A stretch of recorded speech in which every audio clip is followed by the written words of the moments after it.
All right, hello. This class is now started. This tutorial, I should say. Let me know if you guys see me.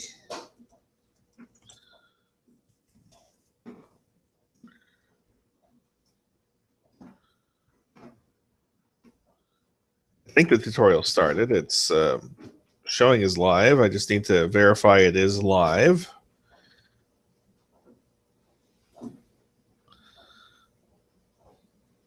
Okay, good.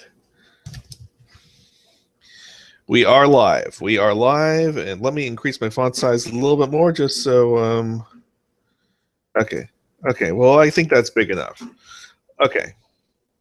So what we're going to be talking about today is selectors and pseudo selectors and objects in HTML and CSS. This is a pretty simple concept. Basically, let's say, for instance, let me create a new document here. Let's see here. Just a very simple document. I'm just going to grab some basic styles here. We're not going to need any of that. And we're not going to need any of that. So this is just a very simple document here just to get some points across. So if you can, someone let me know if you guys can hear me. That'll help a lot because I don't know if this is a silent video or not. So anyone in the peanut gallery, let me know if you can hear me.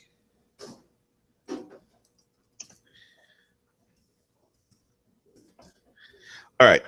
So a selector is basically something that you can write CSS to. Let me just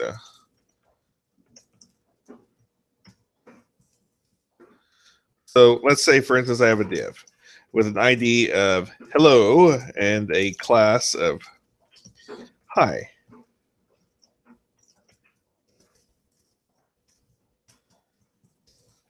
So when you're selecting a div in CSS, you can select by a couple of criteria. The two most common criteria are by the ID and by the class. So let's say if you want to do an ID, you do hash hello, and then you define it with something like a width of like 700 pixels. You can also define it by its class. A class is dot hi, and then you do like a width 200 pixels. Well, now there's a problem with that, which I'm going to illustrate right here. Okay, yes, I want to save it. So whenever this renders, using the ever handy brackets live preview. Oh, also, let's just give it a border. Because borders help. So as you can see, with CSS, the concept is cascading. So the latest declaration should always override previous declarations, except when there's more importance on the selector. As you can see here, we have hello. The ID takes precedence over class, even though here it looks like they have a similar level on hierarchy. The ID always takes precedence over class. That's why we have a width of 700 on this div versus 200. There's a couple other things we could do here on this. So this is the regular selectors. Now, there's also a couple of people, Trevor calls them programmers in California that hate using IDs as a selector in CSS. They think IDs should only be reserved for using JavaScript.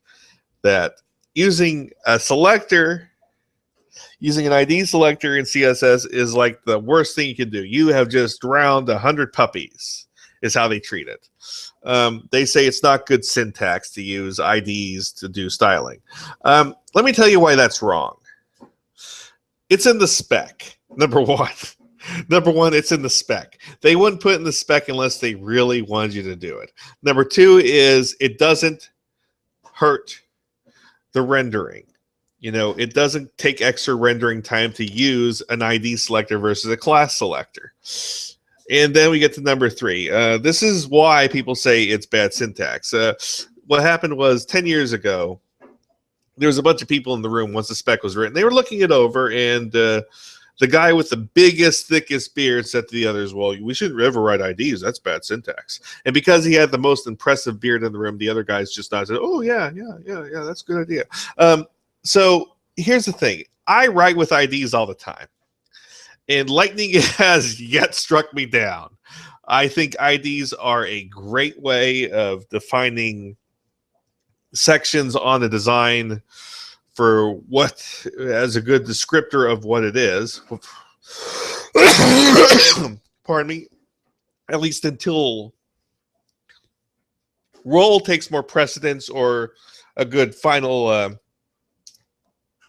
spec on the actual HTML5 CSS3 spec.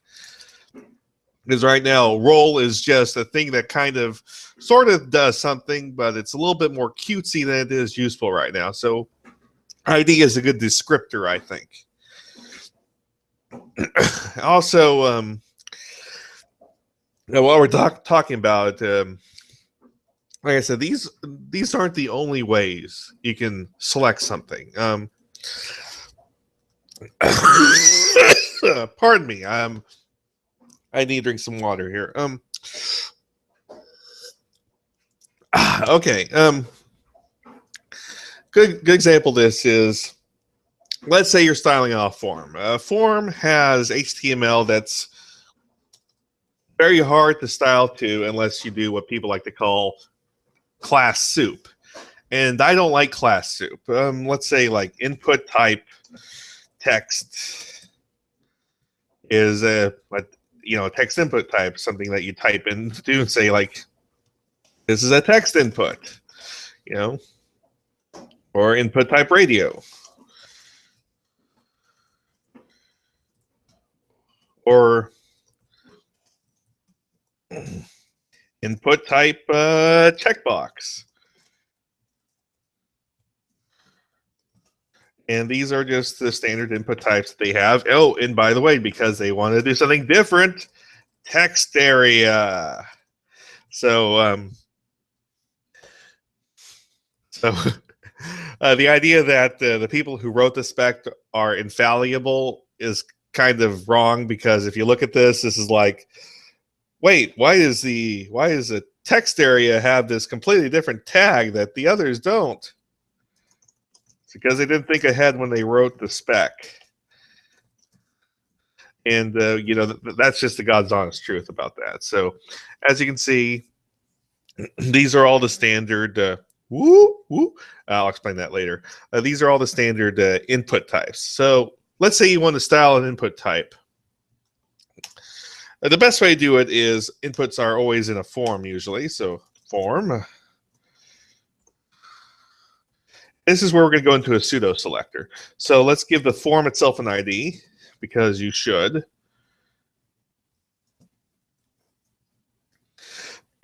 And now, so if I want to target the type text input, we're going to use what we call a pseudo selector.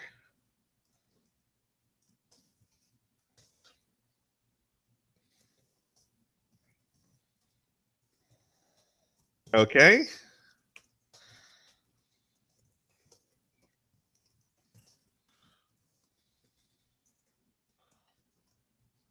Now with a pseudo selector, I am able to style this box. Basically, what this is doing is looking for any inputs in the HTML that has this text in the actual tag from open bracket to close bracket. That's what a pseudo selector does, is it looks for this. It doesn't even care that this is a type. It just looks for this text. Because technically, I could do the same thing with, like, say, text area Walla Walla.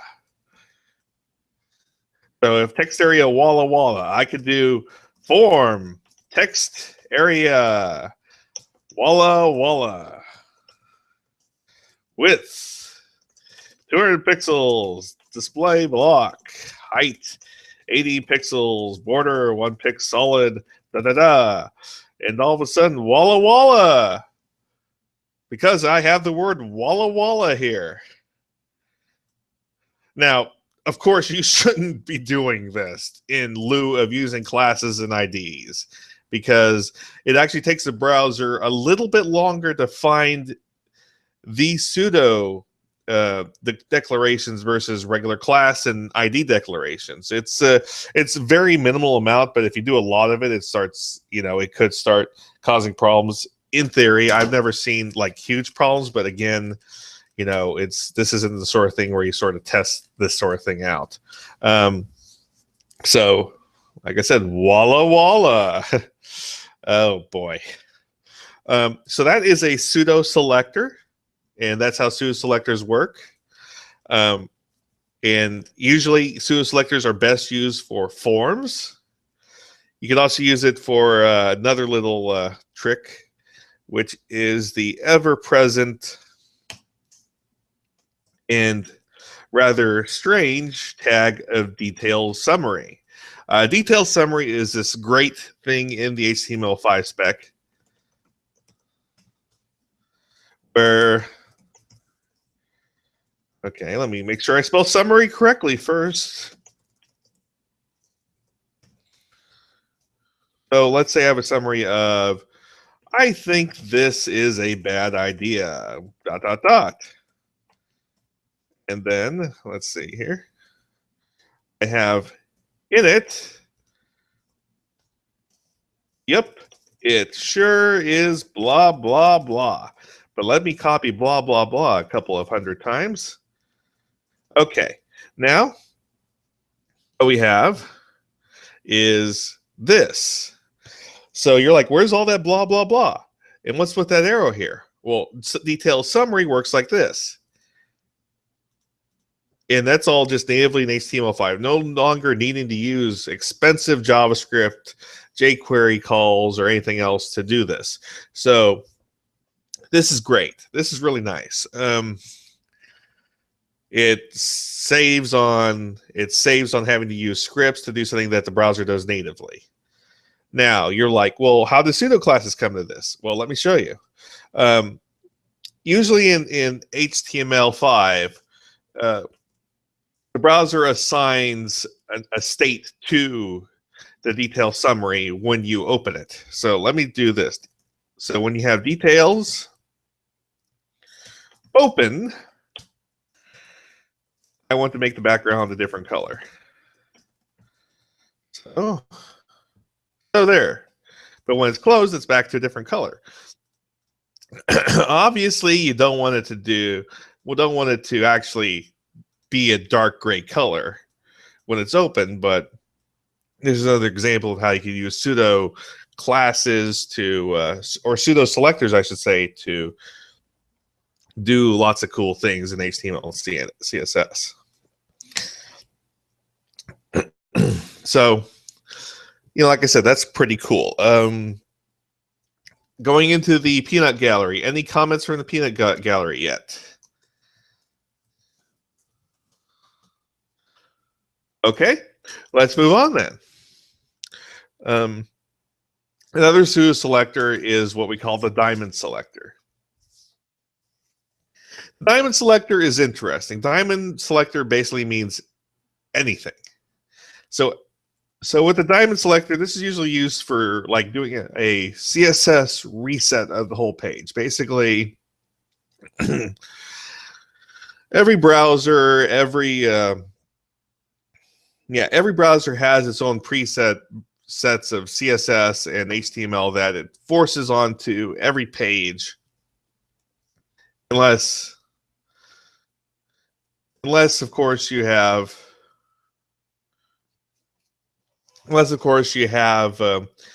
this cleared out with what they call a resetter. And the diamond reset is pretty cool. Basically, what you do is you have a diamond, you say margin 0 pixels, adding 0 pixels. cetera, et cetera. And what that does is basically forces and resets everything to be back to where everything is an empty class and style. Excuse me one moment, I will get a drink of water.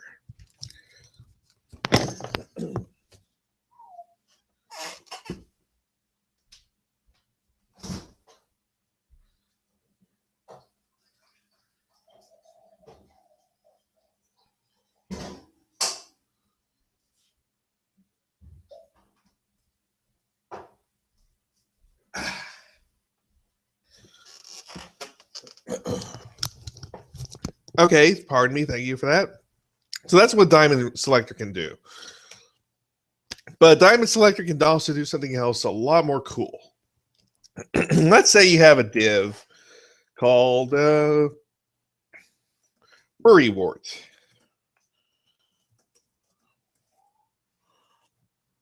Let me write a div called Worrywart in the body here.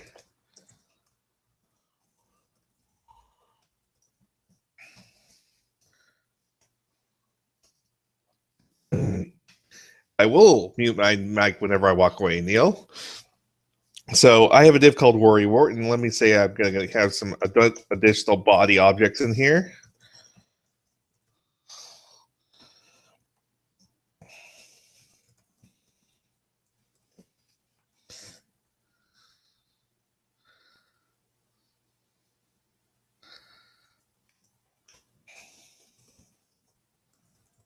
So now I have Worrywart with a bunch of stuff in it. So let's say I want to do, say, everything that is a child of Worrywart, I want to do something. So what you do is Worrywart greater than Worrywart greater than star. And what that's saying is everything inside Worrywart will do this. So everything immediately inside Worrywart will do this, I mean. So let's say margin 0 pixels. Display block.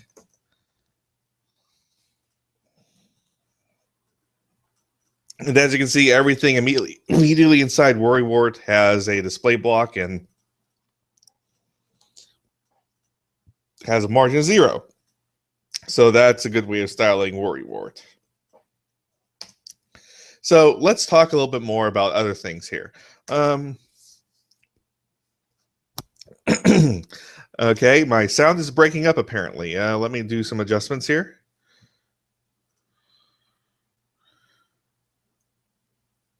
Okay, is that better?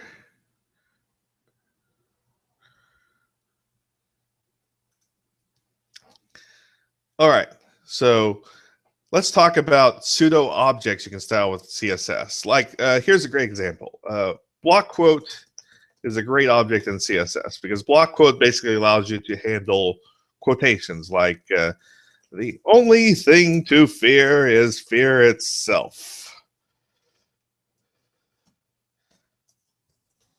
And then you cite the quote, obviously, because we have to do that. It is Theodore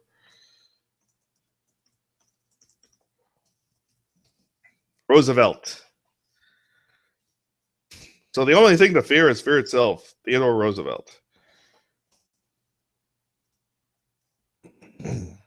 So here we have the block quote with the quote. And lots of people like to style block quotes certain ways. So let's go ahead and let's put some styles for the block quote. So block quote.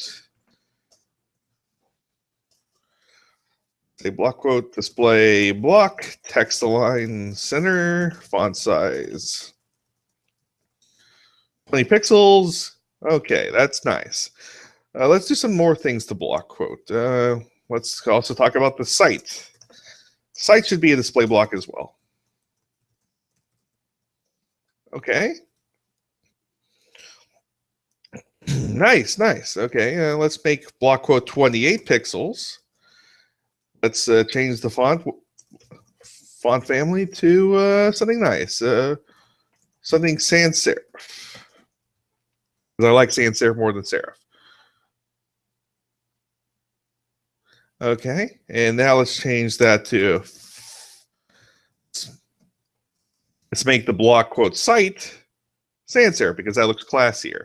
Now, lots of people are like, well, block quotes need quotations. And I'm like, yeah, they can probably use quotations. The problem with that is I don't like it when I don't think quotations are good for crawlability here. So they need to be decorative without being obtrusive. So we're going to do a little CSS magic. So what we're going to do is we're going to give the block quote a position relative, which means its positioning is relative to itself right now. And we're going to, in CSS, add the open and close quotes. So what we're going to do is block quote before position absolute. So I'm saying the position of this object I'm creating with pure CSS is going to be absolute in its relative parent, which is block quote. It's going to be top 0 pixels and left 0 pixels. The font size is going to be like 80 pixels. But what's going to be in it? Because we don't have any content for it in the actual HTML. No, that's how we define the content in here. So let me just look this up here.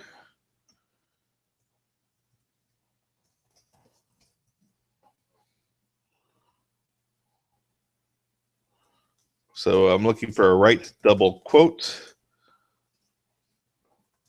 glyph.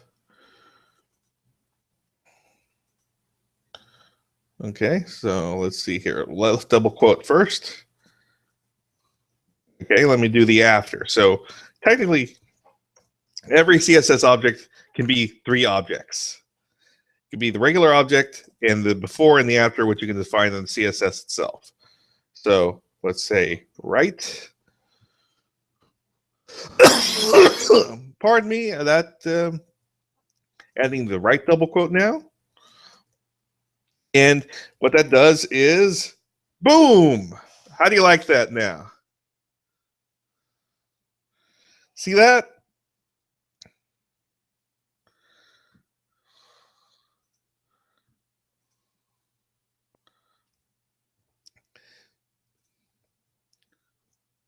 And technically, what the crawlers will see is just this. The actual quotation marks are being put in by CSS itself, not by the HTML, because it is now a purely decorative thing. And I think that in itself is fabulous.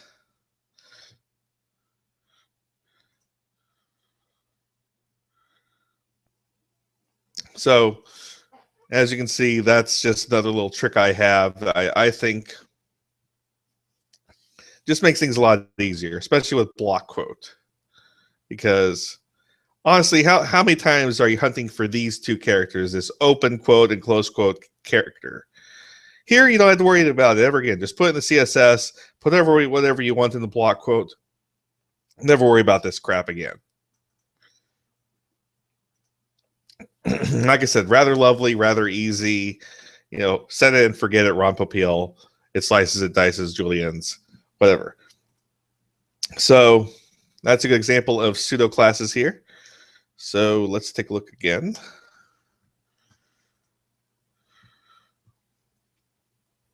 So I'm told that the video is downgrading to quality potato.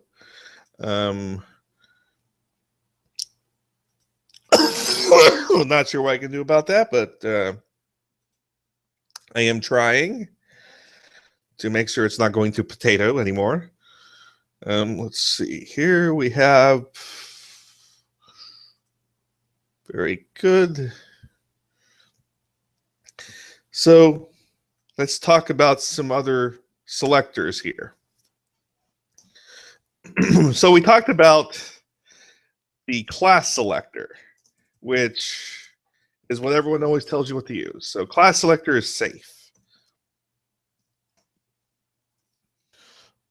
We talked about the ID selector, which overrides class.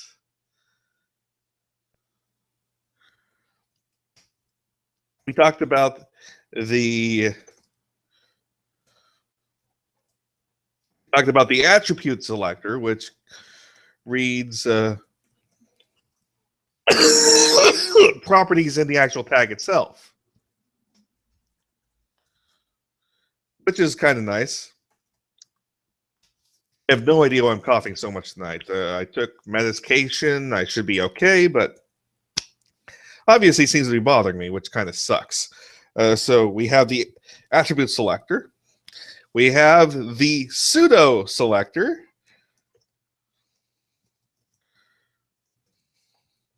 Where you can create 2 additional HTML objects per HTML object. So each HTML object is now 3 objects, where you can put content, including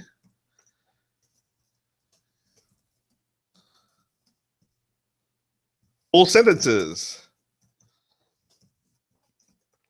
So if I put a div here now, as you can see, there's no content there, but all of a sudden I am a full sentence. How'd that happen? That wasn't in the HTML. See, the only downside about this is any content you put in through this method is not going to be crawlable. So this is for display purposes only. So there's a couple other selectors I want to show you. Like, let me show you another great one. There's the hover selector.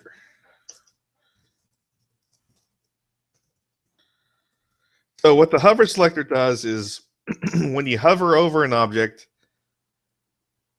these new classes take effect. So when I hover, all of a sudden background turns black. You could even do a combination of things on this. So let's take a look here. Let's say I want to do div before, no, hover before.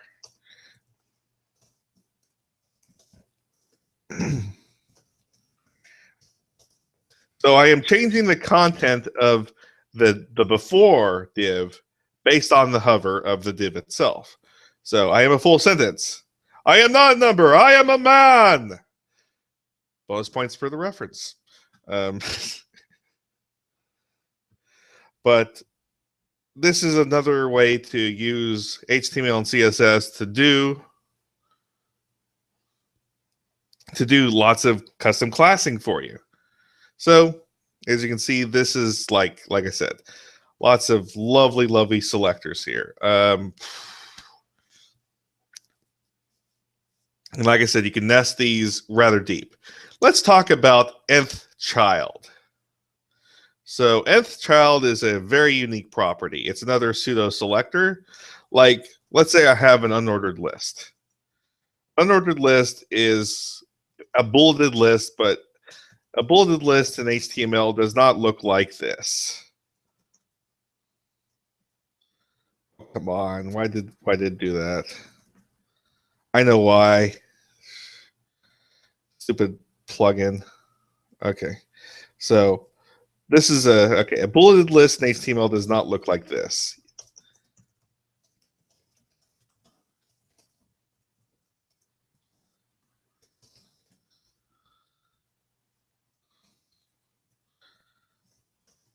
Because obviously it's going to just wrap around. Even if you put line breaks in here, it's not going to be perfectly clean with the line of text breaking properly. So the correct way to do an unordered list or bulleted list in HTML is using the UL tag. ULLI, this is correct.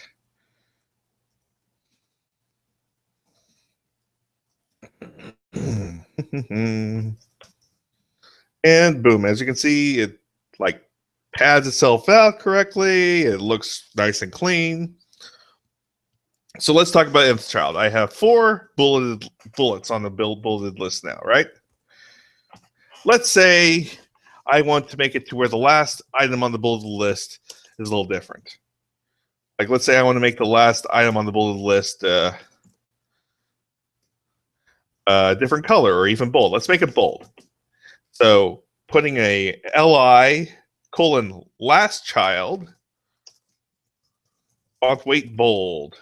So all of a sudden the last list item, LI, is bold. So there's ULLI last child. There's ULLI first child.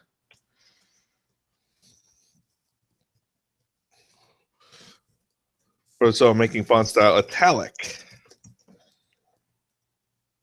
And now, see, the first child is italic and the last child is bold. So it's like, so you all are probably asking, but Ben, what if I want to style the third child, not the first child or the last child? What if I want to style a very specific child in the whole family? I'm like, no problem. Let's talk about that. Nth child, colon, no, not colon, open parentheses, and you put the child number in here. Font size small. Shouldn't use, by the way, but for this example, it works great. So the third child is now small. Now, now you'll be saying, but Ben, let's say I want to do every odd child or even even child. No problem.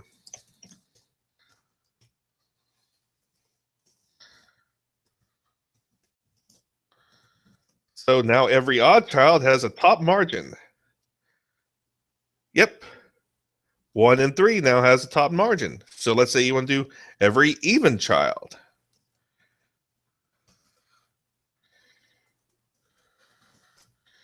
And let's say instead of a top margin, you want to do a bottom border.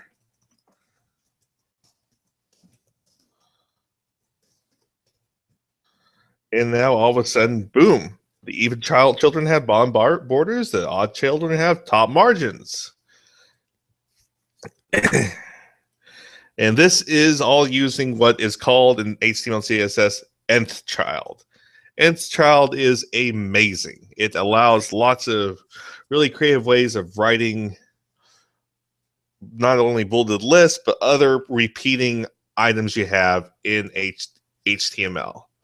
Ways to style them, ways to arrange them and stack them without having to worry about anything weird. Like let's say you have a stack of 2, 1, 2, 1, 2, 1, 2, and you want every second one to have like a border on the bottom. Well, then every, nth child even, you can put a border on the bottom, just like we did here. This will save a lot of time and will prevent you from putting in lots of filler HTML just to get the look you want, because you're letting the CSS do the work for you. You're letting the HTML be purely for content, which is what HTML and CSS should be. That's what the divide should be. All right. I think we're going to wrap up here. I just want to see if we have any last questions before I close up shop.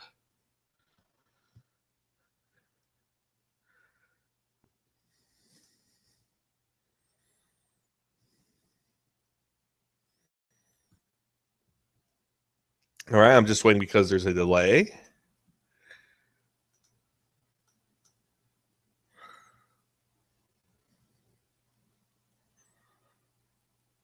Okay, I think we are good.